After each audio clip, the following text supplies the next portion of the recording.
لیے کہ اسی سن میں حضرت خدیجہ کا انتقال ہو گیا رضی اللہ تعالی عنہ۔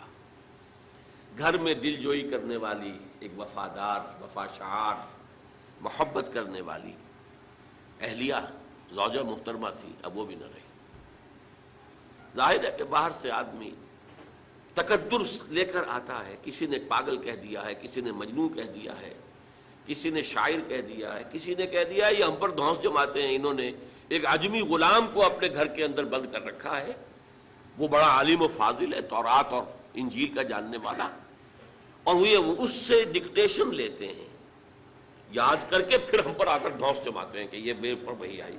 اور حضور یہ سنتے تھے سب کچھ، قرآن مجید میں نقشہ کھینچا گیا ہے، آپ کا قلب انتہائی حساس تھا، یہ باتیں سن کر آپ کو رنج اور افسوس ہوتا تھا۔ وَلَقَدْ نَعْلَمُ أَنَّكَ يَضِيقُ صَدْرُكَ بِمَا يَقُولُونَ، اے نبی ہمیں خوب معلوم ہے، اللہ تعالیٰ فرما رہے ہیں، دل جوئی کے لیے فرما رہے ہیں، ہمیں خوب معلوم ہے کہ جو کچھ یہ لوگ کہہ رہے ہیں اس سے آپ کا سینہ بھینچتا ہے، تکدر پیدا ہوتا ہے، رنج ہوتا ہے، غم ہوتا ہے، افسوس ہوتا ہے۔ یہی وہ لوگ تھے جو میری راہ میں اپنی آنکھیں بچھاتے تھے، یہی وہ لوگ ہیں جو الصادق الامین کا خطاب مجھے دیتے تھے، جو مجھ سے انتہائی محبت کرنے والے لوگ۔ آج کوئی مجنون کہہ رہا ہے، کوئی پاگل کہہ رہا ہے، کوئی شاعر کہہ رہا ہے، کوئی ساحر کہہ رہا ہے، کوئی مسحور کہہ رہا ہے، کوئی کذاب کہہ رہا ہے، نقل کفر کفر نہ باشد، ساحر کذاب الفاظ قرآن مجید میں آئے۔ یہ سب کچھ آپ سن کر گھر پر آتے تھے تو گھر پہ کوئی تسلی دینے والی تھی نہ ایک، لیکن اب وہ بھی نہ رہی۔ آپ کو معلوم ہے یہ واقعات بڑے اہم ہیں سیرت النبی کے۔ جب پہلی وحی آئی ہے اور حضور کے اوپر ایک دہشت کی کیفیت طاری تھی، عالم بشریت کا پہلا ہوا تھا معاملہ عالم ملکیت کے ساتھ، جبرائیل سے پہلی ملاقات غار حرا میں، اس کی طبیعت کے اوپر طبعاً جو ہے ایک دہشت تھی، آئے ہیں تو کانپ رہے تھے، پھر بخار چڑھ گیا ہے، اس میں کہا ہے آپ نے خشیت علی نفسی، خشیت علی نفسی، خشیت علی نفسی، مجھے اپنی جان کا اندیشہ ہے۔ یہ کیا صورتحال ہے، یہ کیا ذمہ داری ہے جو مجھ پر آ گئی ہے؟ تو وہی تھی، وہی غمخوار بھی تھی، وہی ہمت بندھانے والی بھی تھی، وہی ہے جس نے پہلے تو یہ کہا اللہ آپ کو ضائع نہیں کرے گا، آپ فکر نہ کریں، آپ تو یتیموں کی سرپرستی کرتے ہیں، بیواؤں کی خبرگیری کرتے ہیں، آپ بھوکوں کو کھانا کھلاتے ہیں، غریبوں کی جو ہے خدمت کرتے ہیں، اللہ آپ کو ضائع نہیں کرے گا۔ اور اس ضمن میں مجھے ایک واقعہ یاد آ رہا ہے، یہ واقعہ امام راضی نے نقل کیا اپنی تفسیر کبیر میں، اور یہ ہے آغاز وحی سے قبل کا واقعہ، کیونکہ حضور کی زندگی میں یہ جو دن آئے تھے 25 برس کی عمر سے لے کے 40 برس کی عمر تک، 25 برس کی عمر تک کی آپ کی زندگی بڑی مشقت کی زندگی رہی، بڑی محنت کی زندگی رہی، افلاس کی زندگی رہی، تنگ دستی کی زندگی رہی۔ عین بچپن میں آپ بھیڑیں بکریاں چراتے رہے، علی قراغیت، چند ٹکوں کے عوض، یہ حضور کے اپنے الفاظ ہیں، میں چند ٹکوں کے معاوضے میں اب بھیڑیں بکریاں چراتا تھا۔ پھر آپ ذرا بڑے ہوئے، اس لیے کہ ابو طالب جو ہے وہ بہت ہی مفلس انسان تھے، سرپرستی تو وہ کر رہے تھے، لیکن واقعہ یہ ہے کہ پرورش کی ہے محمد رسول اللہ نے خاندان ابو طالب کی، اپنی مزدوری سے، اپنی محنت سے، اپنی مشقت سے۔ پھر آپ نے تجارت کرنی شروع کی ملازمت کی شکل میں، تو یہ سخت دن تھے۔ وَوَجَدَكَ عَائِلًا فَأَغْنَىٰ، پایا اللہ نے آپ کو کہ آپ تنگ دست ہیں، تو اللہ نے غنی کر دیا۔ غنی کس طور سے کیا؟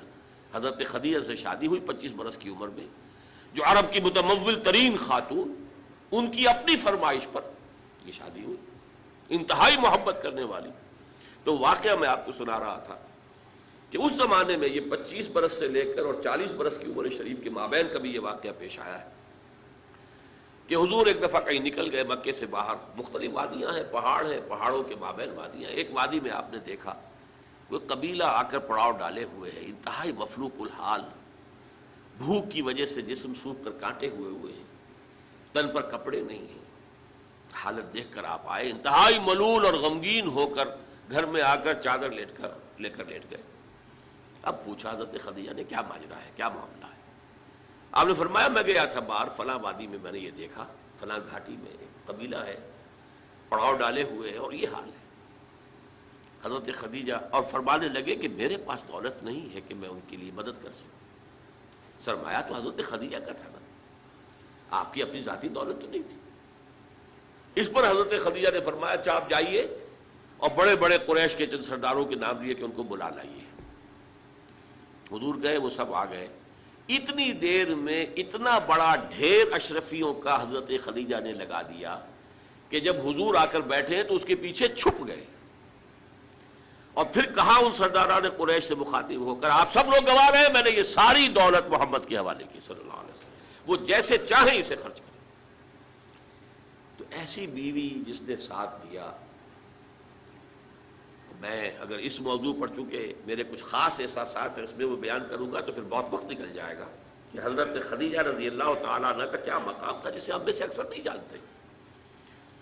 ہمارے ہاں تو جیسے ہے گرفتار ابو بکر و علی ہوشیار باش، یا ابو بکر کی فضیلت رضی اللہ تعالیٰ عنہ اہل سنت کے نزدیک، یا اہل تشیع کے نزدیک حضرت علی کی فضیلت اسی میں ہے، گرفتار ہے، اسی میں جھگڑا ہے. اسی طرح عائشہ اور فاطمہ کا جھگڑا ہے. ایک گروہ ہے کہ جو حضرت عائشہ رضی اللہ تعالی عنہا کو بہت بلند کرتا ہے، اونچا رکھتا ہے. دوسرا گروہ ہے جو حضرت فاطمہ رضی اللہ تعالی عنہا. لیکن یہ کہ حضرت خدیجہ الکبریٰ کا ذکر نہیں ملتا، بہت کم ملتا.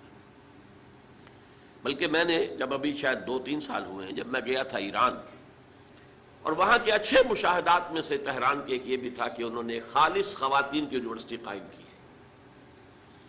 اس کا نام رکھا الجامعۃ الزہراء، حضرت فاطمہ رضی اللہ تعالی عنہا کے نام پر انہوں نے یونیورسٹی قائم کی. تو جب ایک ملاقات میں ان کا وہ ٹاپ کا سٹاف وغیرہ جمع تھا یونیورسٹی کا، میں نے کہا کاش آپ نے اس کا نام جامعۃ الخدیجہ الکبریٰ رکھا ہوتا تو چونکے. میں نے کہا دیکھیے یہ سنیوں اور شیعوں کے مابین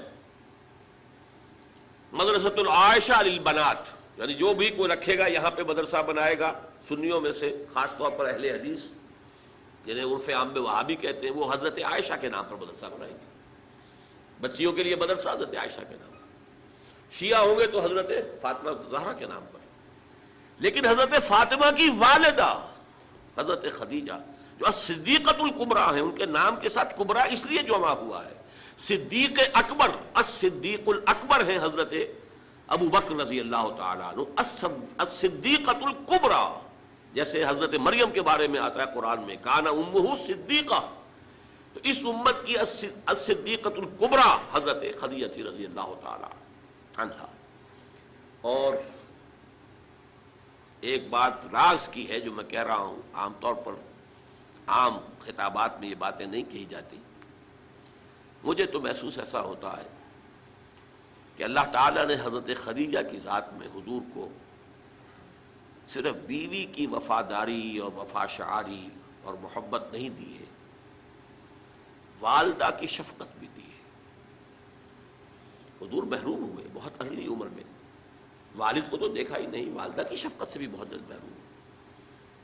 عمر کا فرق اتنا تھا 25 اور 40، اندازہ کیجیے.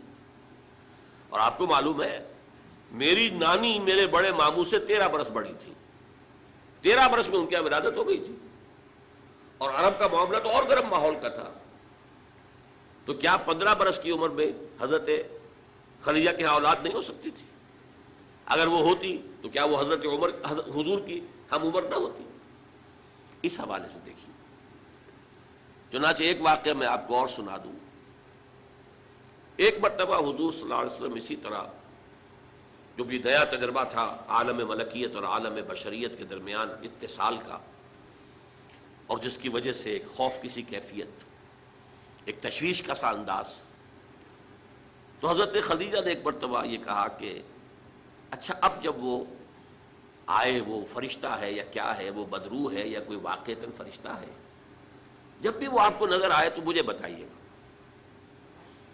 حضرت جبرائیل آئے، حضور نے فرمایا وہ آ گیا. اب ذرا نوٹ کیجئے، حضرت خدیجہ نے اپنے بال کھول دیے، اپنی آغوش میں حضور کو لے لیا اور پوچھا کہ کیا اب بھی نظر آ رہا ہے؟ آپ نے فرمایا نہیں. فرمایا یقیناً یہ فرشتہ ہے، یہ کوئی بدروح نہیں ہے.